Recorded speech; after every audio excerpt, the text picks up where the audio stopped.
Hi everyone, Lily here from the Rising Network, and a warm welcome to today's Time Out Tuesday Humorous Observations of COVID-19 with invited guest speaker Zara Janjua, who is a TV presenter, journalist, actor, comedian, writer, podcast producer, good friend of the Rising Network and a personal friend of mine. A warm welcome to Zara. Thank you so much for being here today. Really Lily, excited thank to have you. you. Thank you so much. That was a really nice introduction. I feel like you should be my spokesperson and just come everywhere with me and do that for I'm night out there. things. I'm there. Just as you were running through everything, I was thinking it's quite funny now, isn't it, that a lot of us work from a portfolio type career. And I came across Emma Gannon's podcast. I don't know if anyone's heard of her, but she's a fabulous journalist, and she has kind of come up with, she's coined the term multi-hyphen, which for the first time I've been like, oh, that's what I am. But I heard someone describe it all as well as slashes, you know, journalist slash comedian slash, and I thought I quite like that because it's a bit horror movie, isn't it? There we go. So we'll add a few slashes for you, Zara, next time. Yeah, I'll make note of that. Well, thank So you. over to you, Thank Zara. you, my darling. Thank you very much, and thank you, everyone who's on the call or on here today. I really hope that everyone's well and that you're doing okay. I mean, I guess when you see something that talks about being humorous and observations of COVID, I'm not sure what you're supposed to think of that. It certainly puts a bit of pressure on me to be at least a little bit funny. But you know, I think as a comedian, sometimes I'm very aware of how sensitive you have to be around certain subjects, and I'm really grateful that everyone in my family is fine, and you know, everyone has been safe, and I realize the kind of extent to which that's not the case for many in this country. So I think Lily and I had a chat about this before, and I think it's throughout my life I've always found humour a great coping mechanism, and that's maybe partly to do with being Scottish, but I've used it to cope and to find my way through situations, to sometimes get what I need, sometimes make me feel happier in a social situation. But it definitely helps with resilience and being able to bounce back. Now, I hope, as I say, that everyone's really well. I actually had the virus probably about 6 weeks ago, and I still don't have my sense of taste and smell, which is really bizarre. But I am losing a lot of weight, which I'm quite happy about. And I know that's quite a selfish way of looking at it, but I'm also trying to think that this is like every cloud kind of situation. And I have a lot of friends at the moment who are talking about the fact they're living with husbands or partners. And I wonder if many of you are alone, or you're living with partners at the moment. But I'm living with one of my best friends, which is great, but it clearly means that there's not a lot of action, if you know what I mean. And all I hear at the moment is about this baby boom that apparently is going to happen in like 9 months' time. And apparently there's going to be lots of babies running about the place. They don't run after 9 months though, do they? I don't know. I've not got any of my own. And I just keep on thinking, I wonder what the divorce rates are going to be, because that's how I am as a Scot. I'm really morbid. And I just wonder, you know, yeah, good for you. I'm so glad you've got 9 months of being in the bedroom having a great time. But that's not quite my situation. It's not as exciting as that. And Lily, I was actually thinking about you because one of the things that I had to do recently was the BBC got in touch and they asked if I would do a bit of stand-up comedy for a show that they were making in lockdown with Susan Calman. Okay. And there's loads of these brilliant little formats popping up. I don't know if you've seen the MASH report. The MASH report's amazing just now. Have I got news for you? I've been giving it a bash as well. And, you know, I think everyone's just trying to make things happen and still keep production going, which is really interesting. But they asked me as a Scottish Pakistani to kind of write from that perspective. And I thought, you know, everyone is staying in the house now. Everyone is living on top of each other, and they're only socializing with their immediate family. We've got no sense of personal space. So it's basically like being in an Asian family. So for the first time ever, you guys have a taste of what it's like, because we're no stranger either to a 20-kilo bag of rice, are we? No, I can totally relate to you, as well as kind of being on top, living on top. Quite often, 3 generations living under one household, very common in Asian families. Yeah, I mean, I feel like people are stockpiling from our kitchen cupboards. That's how That's how that tends to work. Oh, this whole idea of, you know, people running out with 20, 30 packs of bog roll and stuff, that is generally just a normal. That's standard, right? Yeah, that's standard, man. We were like, what? We can only take 3 of like one item now, so we really feel like we're being penalised. But as I say, I do come from a Pakistani background. My dad's from Pakistan and my mum's Scottish, but I moved to London just to get away from my aunties, because I would rather have my poor life choices judged by total strangers, obviously, instead. So for the last sort of year and a half, I've been practicing emotional distancing, which is now just leaving a space between emojis, really. Yeah. That's the only social interaction that we have, yeah. And in fact, I've been really fortunate since moving to London, because I've met a lot of great friends here. But one of them is like, in the nicest way possible, she's a wee bit, you know, I don't want to say it, but she's a wee bit dense. And one day she was this was just before lockdown, she was like singing away, singing happy birthday to herself. And I was like, that's a bloody weird song for you just to be humming away to yourself, Fiona. And she was like, oh no, it's that thing, isn't it? Protects you against the virus. And I was like, what do you mean? So you were singing it earlier when you were washing your hands, and it's in your head. And she was like, what are you talking about? No, the government have said that you just need to sing happy birthday to protect yourself against corona. And I was like, am I really just hanging about with people to make myself feel a little bit more intelligent? She genuinely thought that you just needed to sing happy birthday to Oh, this is hilarious. I can see everyone cracking up. I feel like maybe we need to unmute so we can all hear you guys. And get everyone's got one of those pals, don't they? Like everyone has one of those pals that's just, but she's also, she was talking about a new business venture that she wants to launch. Or she described it as a business venture, and she was like, yeah, you know, everyone's into like, she's from the north, right? So she's like, everyone's right into them logo t-shirts, isn't there? And I was like, well, yeah, I mean, what's your idea? And she said, well, I'm just going to make one t-shirt. I'm just going to sell the one, but I think it's going to sell out. I said, what's it going to say?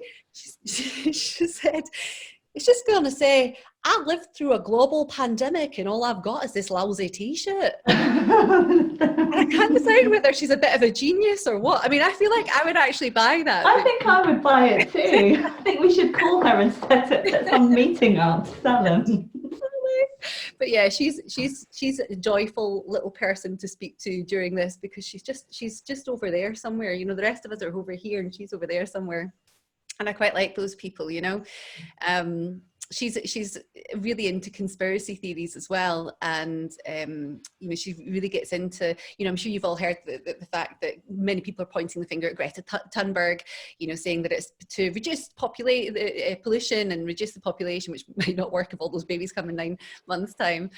Being from Scotland, some of us thought it was Alex Salmond, you know, because there was that trial on at the time. It was a bit of a dodgy one, but I've been thinking about it, and you know, I am more and more convinced as the days go on that it's that couple from Gogglebox, you know, Steph and Dom.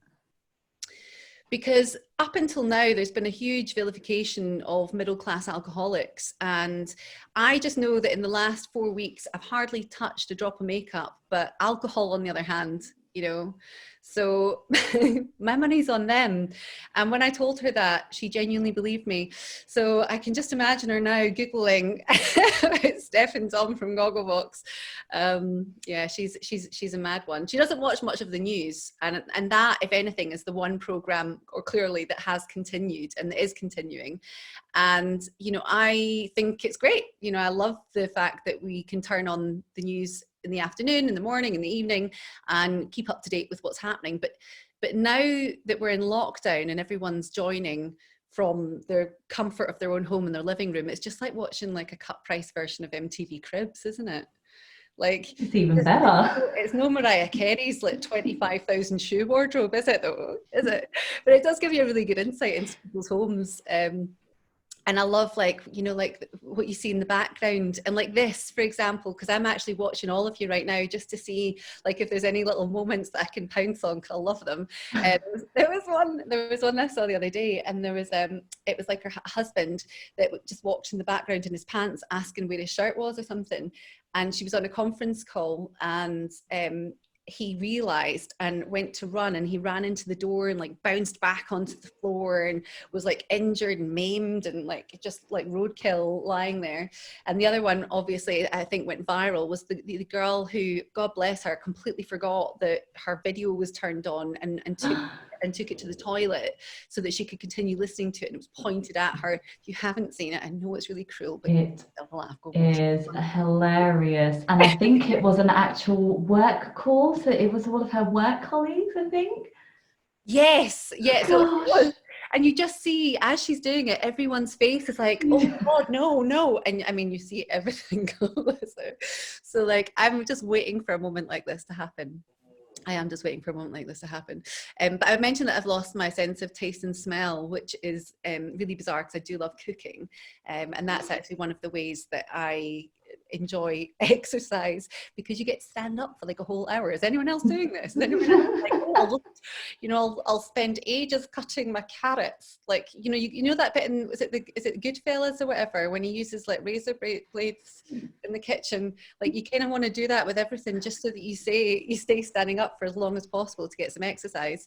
But for a while, I actually don't know whether I did have corona. Clearly, I've not been tested.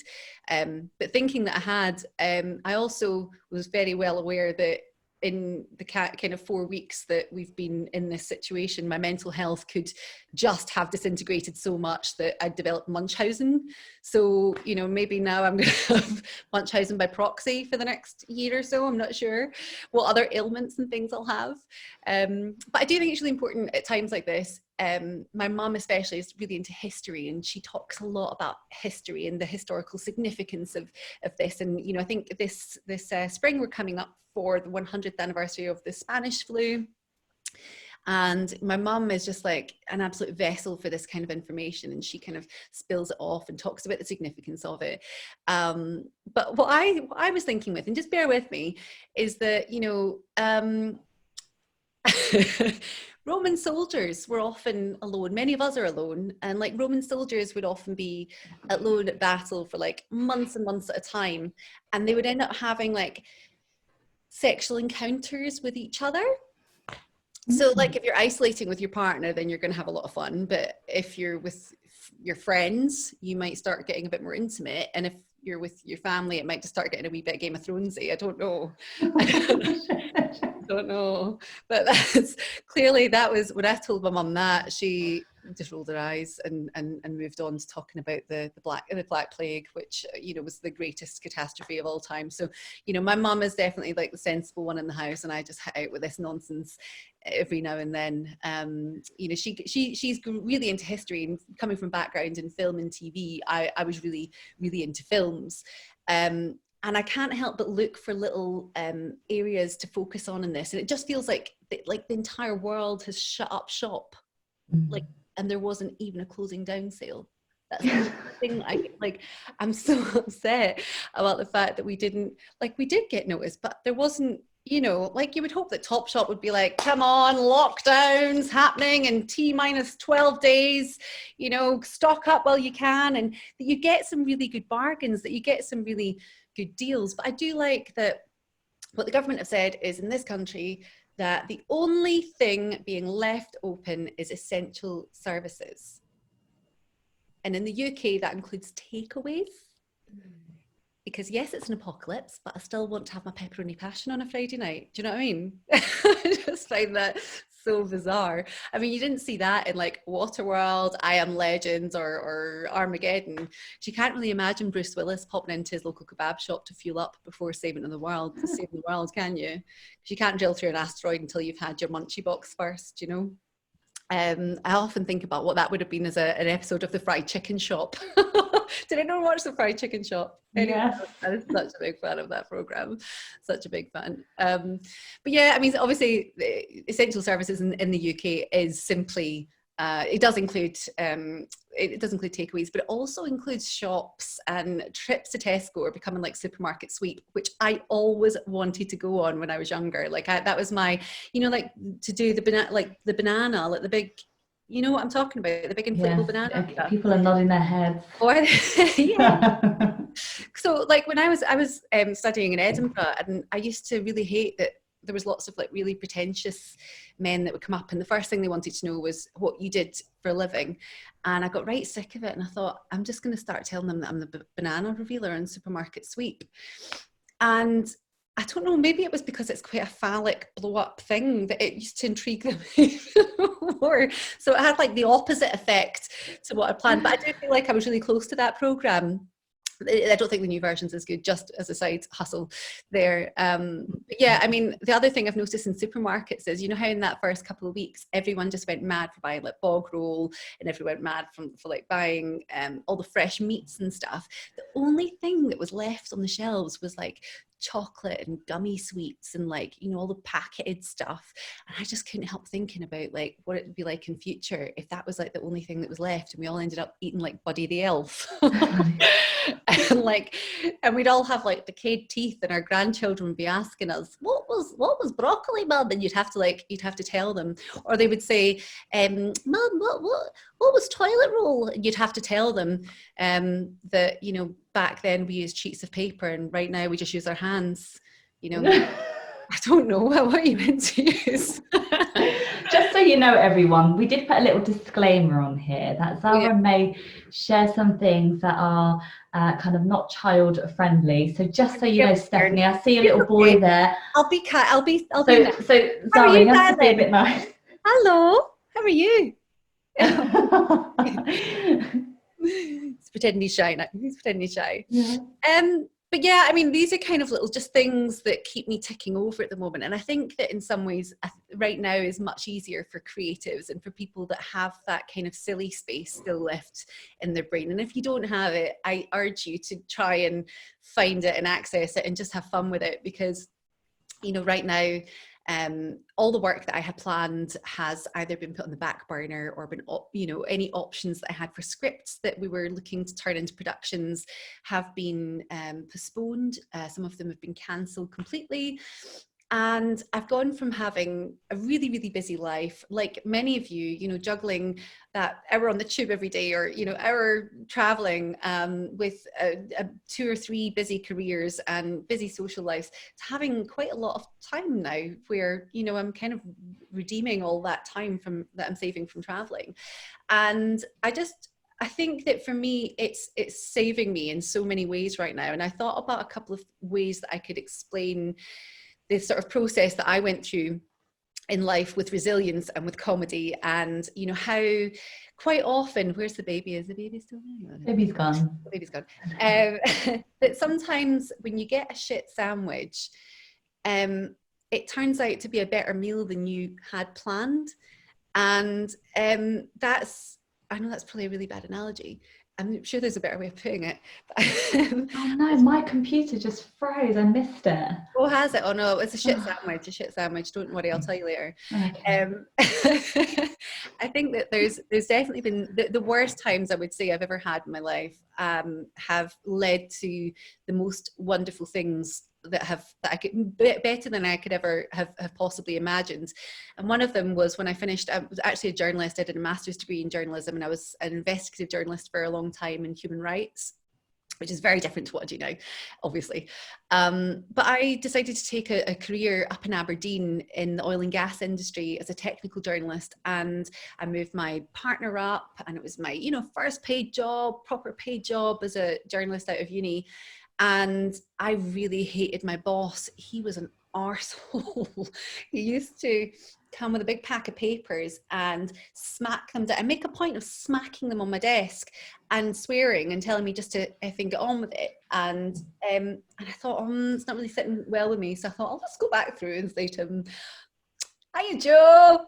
Tell you what, I'm just going to give you your papers back. And why do you want to try that again?" No, I didn't want to try that again. He reminded me that I was on probation for 3 months and that he could quite easily get rid of me. And I was sitting seething, and I thought, if he does it again, right, I'm going to have this grand moment where I'm going to just take the papers and I'm going to throw them on the ground, and I'm going to stand up and I'm going to say, "I'm not taking this," and walk out, and it would be fabulous. And what actually happened was he put the papers on my desk, and as I went to throw them on the ground, I ended up pulling my typewriter, the keyboard that was attached to the computer that hadn't been properly installed yet. So the whole thing, and I knew that it was like a lot heavier, but I just was so enraged. So I went to like throw it on the ground. Anyway, the whole thing like just came crashing on the ground, and I ended up smashing this Mac computer and looking like a crazy bitch. So I mean, I wasn't quite the woman I hoped it would be. And I actually was then jobless, and I was looking to go, for the first time ever, had to go on the dole, and I felt awful. I was honestly at one of my, I didn't know anyone. And if you've ever been to Aberdeen, it's quite grey and there's lots of seagulls. There was a determination for me just to keep going. And I was very, very fortunate that STV, Scottish Television at the time, were looking for a reporter, which, then I joined, and 5 years on, I was, presenting national programmes, and I didn't study broadcast journalism, but, it led to this amazing career for me that I would never have got otherwise.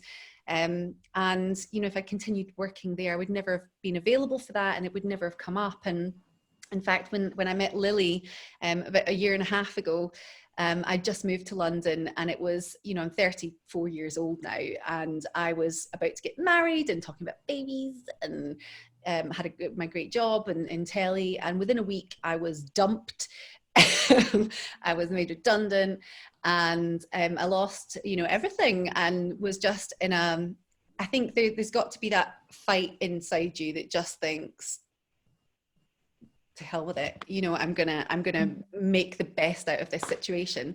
And I'd always wanted to move to London, and I was really determined that I couldn't let this be the breaking of me. It had to be the making of me. And from there, I joined This Morning on ITV as a producer, and we went on to win a BAFTA and an NTA, and we had an amazing adventure there. And before moving on to other jobs that involved going out and producing and working directly with Cara Delevingne and with Richard Branson, and I got to do a lot of traveling and working in New York, and then got into the BBC writers' room. Listen, I had a bumper year, and what it made me realize is that actually sometimes when the chips are down and you've got no other option, the only way is up. And I think that I'm not a big believer in fate, and I don't at all believe that everything happens for a reason. And I really wish I did, because it would give me so much more peace. And if you do believe in that, then please get in touch and tell me how I can believe in that, because I really can. And I've tried so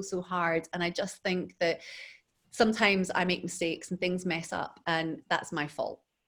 And by the same token, I work really hard, and when it all works out, and it's me, it was me that did that, and I really like that. So I do think that, although I don't believe in fate, I think that you can make the best out of a bad situation, and it's something that I've always really tried to do. And I think that for many of us right now, we're looking at this as times when, we've had to cancel weddings, many of us are being laid off, there's a God forbid any of you are in horrible relationships that you're having to be with them 24/7 right now. It's not, the whole world is up against it at the moment. And I think in terms of resilience, you've got to look ahead, and it's really easy right now to wake up and it's the monotony of the same day, the same thing. I thought about a few tips, and I don't know whether you've got some, Lily, but I will just quickly run through. Yes. I know that we've only got a couple of minutes. Is that right? Minutes, that's it. Couple more minutes. It's almost over. What have we been doing? I haven't been talking all the time. You'll be so bored. I'm so sorry. I think that when I was dumped, and I had really bad depression, really bad anxiety, terrible anxiety. And from what I then learned, I've been with a narcissist. So if any of you have ever dated a narcissist, oh my God, it took a bit of therapy to get over that. And I think at the time I just was so low. I decided to take a weekend and go and stay in a cottage up north. And I met this old woman who was like 85, and she lived 2 doors down, and she came in to see me with a wee bottle of wine, because it was Fraserburgh, and that's what they do in Fraserburgh when someone's staying for the weekend. They pop on your door with a wee bottle of wine. Anyway, I ended up getting drunk with this 85-year-old woman, and sitting in her jacuzzi bath, because she was from Fraserburgh, so she talks like that, you know. So she said to me, come and see my jacuzzi bath, because you're just spent about 20 grand on a jacuzzi bath. It was amazing. Anyway, me and Isabel are sat in this jacuzzi bath at like 3 a.m. on our like 4th bottle of wine, fully clothed, no water in it, just sitting in it. And she told me that one of the things that she does in life is have a what the hell day. And it's something that I try and do once a month now, which is, I don't need to be nice to anyone. I don't need to be rude to anyone, but I also don't need to be nice to anyone. Like if people are texting me and they want to talk, and you know, you feel sometimes you can take on so many other people's problems and try and give so much of your time to people. Or sometimes you feel like, I should probably get up and have a shower, or probably go for a run, I should probably eat healthily. No, on a what the hell day, you can have Domino's for breakfast. Don't need to reply to anyone if you don't want to. You can, like, I discovered breakfast wine, which by the way is a video. But I really, really like that. And I thought, you know, this finding your own way of doing things. So I absolutely endorse a what the hell day, which similarly leads to a chuck it in the fuck it bucket. Sorry, kids. Sometimes to just throw your hands up and go, nah, I can't be bothered dealing with it. There's only so many hucks you can give in life. And I would say that sometimes you just need to not care. Yeah, I agree with that. Yeah. What about you, Lily? What about me? What with a breakfast wine? I am well up for that. Let's schedule that in for tomorrow. So who's hands up? Who's up for that? Yay! Julia, Leanne, Sarah, Nora, everyone, Stephanie, Emily, Tanya, Veronica. Yay! We can't see the others, but we'll do that in. I'm well up for a what the hell day. I think I'm definitely up for actually planning that in. More than once a month, I think, Sarah. I think maybe once a week. I think once a week will work. In current climates, I'd say once a week. Yeah, let's go for that. Yeah. Oh, Sarah, it's been so lovely having you. So nice to chat to you all. I hope everybody. Does anyone have any comments for Sarah? Because everyone's been there smiling and laughing away, but it's been on mute. Does anyone want to say anything? Are you there, Sarah Flack? Sarah. Hi. During COVID, hi Zara, thanks ever so much. I'm definitely going to schedule in a what the hell day, and maybe chuck it in the bucket day as well.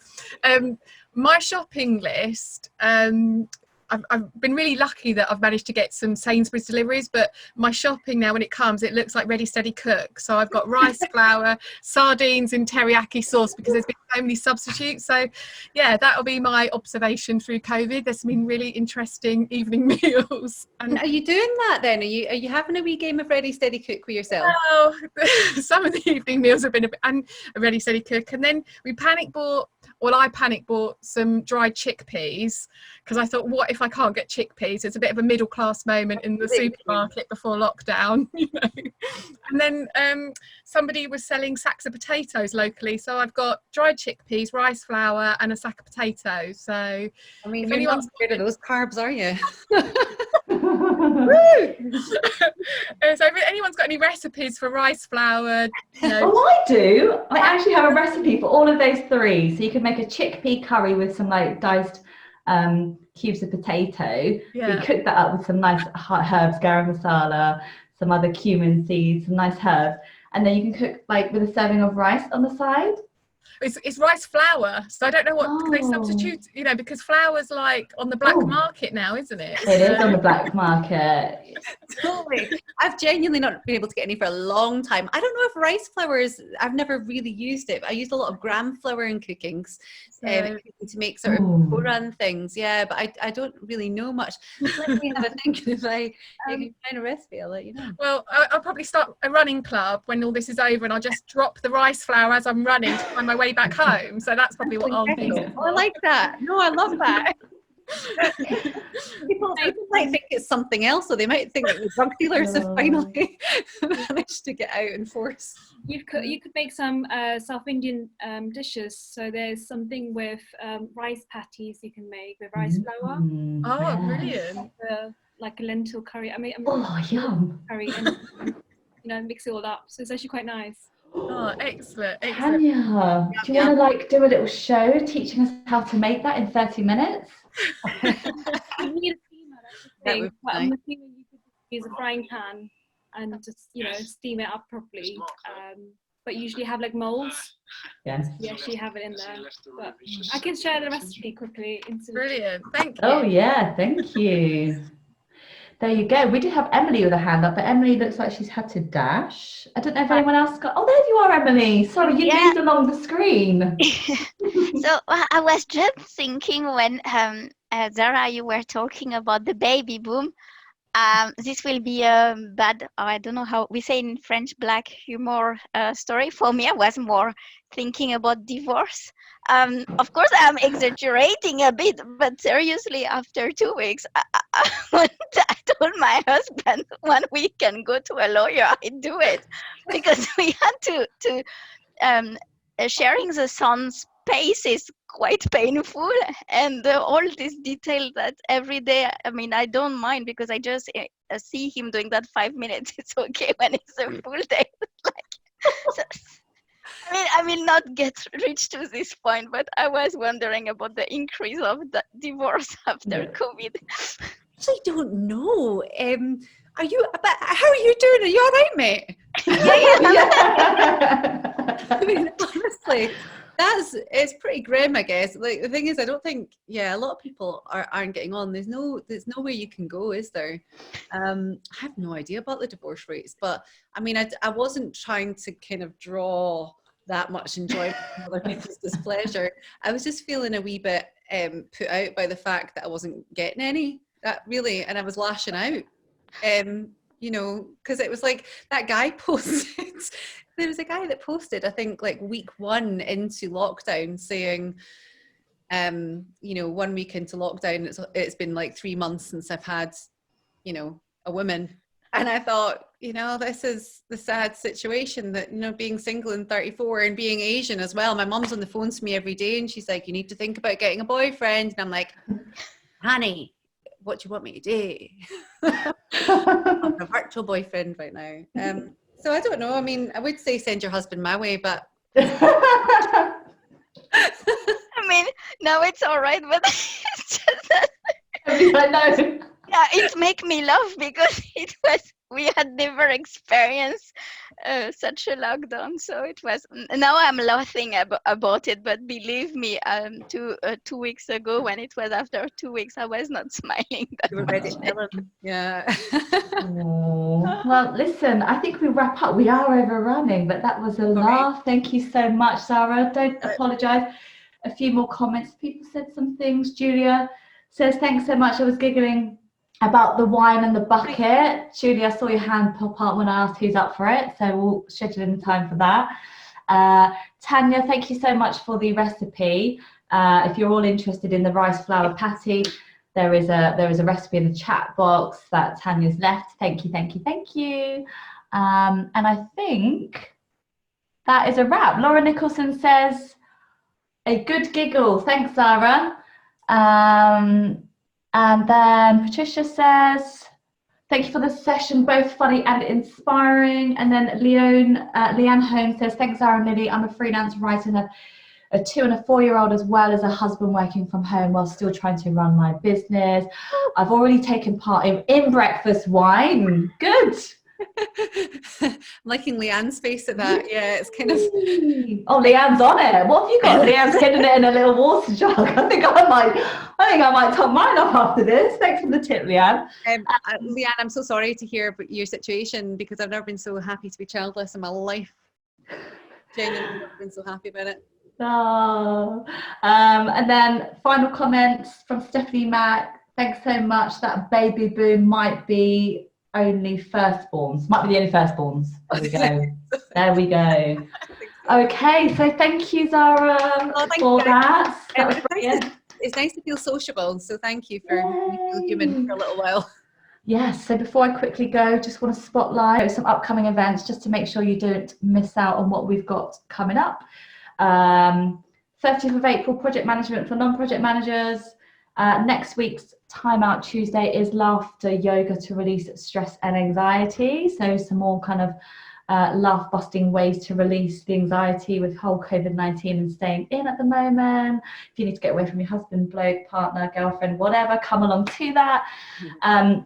The other 5th of May, Time Out Tuesday, is natural ways to boost your immune system. So if you're looking at some ways to keep healthy and to boost, come for that one.